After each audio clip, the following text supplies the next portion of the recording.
Hey everyone, this is Kevin from thechesswebsite.com, and today we're going to be going over a nice little strategy and tactic in the middle game called a decoy in chess.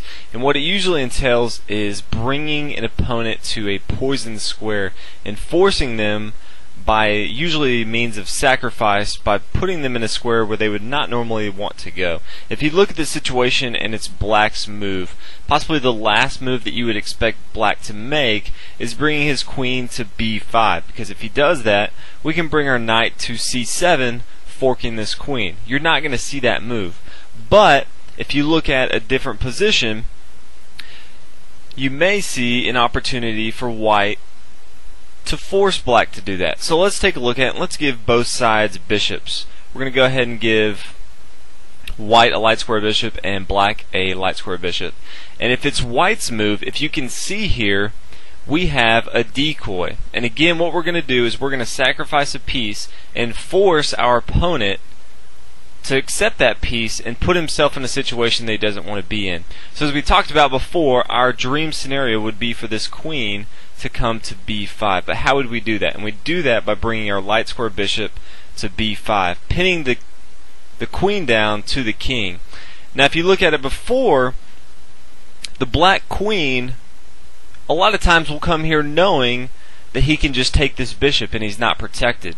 Because most people, when they look at protected pieces, they look at how this piece can be recaptured right away. But if we look at it, if Black captures on b5, then now the knight can come to c7. So although it wasn't directly defended, it is indirectly defended by the decoy. So we force them to capture on b5 with their queen, sacrificing our bishop, and in turn we're able to bring our knight to c7. Now we're forking not only the rook but also the queen here. So this is an easy way, and usually you force the queen or the king to move to a poisoned square. In this case, we saw the queen being forced to move to the poisoned square of b5. So we're going to take a look at a lot of examples of how you can see and use decoys in your own game. One of the most famous examples of decoy came from a popular game between Petrosian and Pac-Man, and it's White's move here. And as we talked about before, we want to get specific pieces to a poisoned square, but not always to gain material, and that was the case in this game. It was White's move, and he played queen takes on f6, and after the Black king recaptured on f6, then White brought his bishop to e5. Now the Black king cannot go back to g7 here, and really that move, bringing this king to f6, was really to expose it for a mating pattern. And after the Black king came to g5, the White bishop came to g7, and Black resigned in this situation. If you really analyze it, it's actually a mate in 4 for White, and this is what White was looking at. He was not trying to bring the king to f6 to gain material. Quite the opposite. He was giving up material, but he knew that if he brought the king out and exposed him, then in turn he would have a mating pattern. So you always want to be looking for these things. Sometimes you may be bringing a queen or a king to a poison square to gain material, like we saw in the last example, or sometimes you want to bring the king into the center of the game so you can attack it and win the game. So always be looking for both scenarios if you're trying to gain material or just win the game.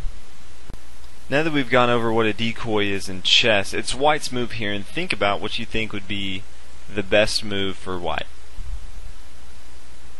And hopefully you came up with bishop takes on f7. As you can see here from this position, the only piece that is defending this queen on d8 is the king. And we can sacrifice our bishop and put this king on f7, which is the poison square.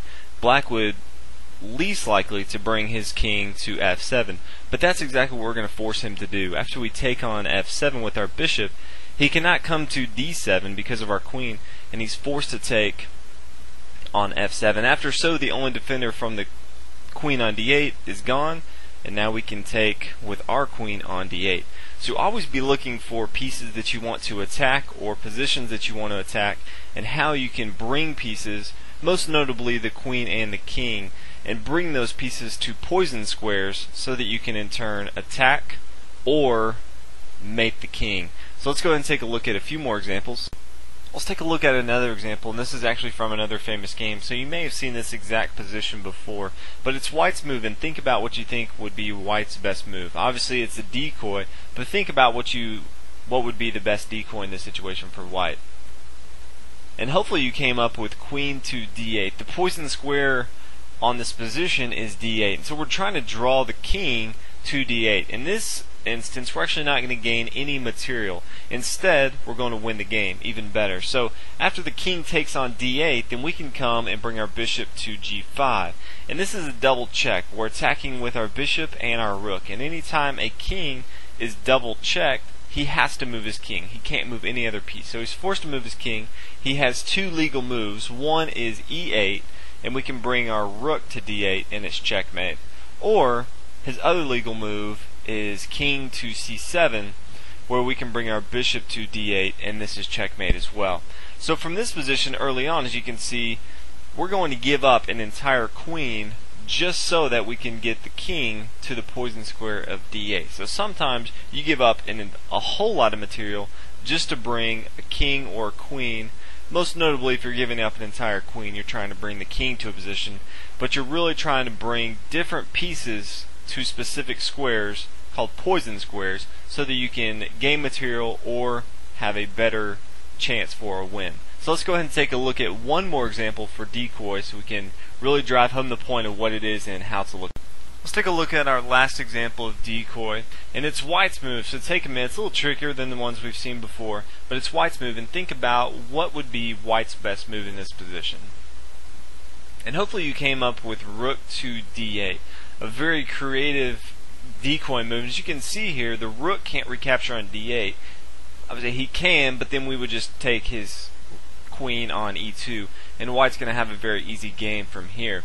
But if you see after rook to d8, if instead he can't bring his king to g7 because of our rook on the g file, but if he brings his rook, or excuse me, if his king to h7, then we can now bring our rook to g7, attacking this king. As you can see here, he would like to recapture with his knight, but we have a pin with our queen here. We're pinning down the knight to the king, and it's always easy to see a pin on a specific position. It's a little harder to see a pin 2 moves down the road, but that's exactly what you need to do sometimes with the decoy. We saw that once we played rook to d8 that we could pin this knight down to the king after his only legal move was to h7. So it's very important to see this.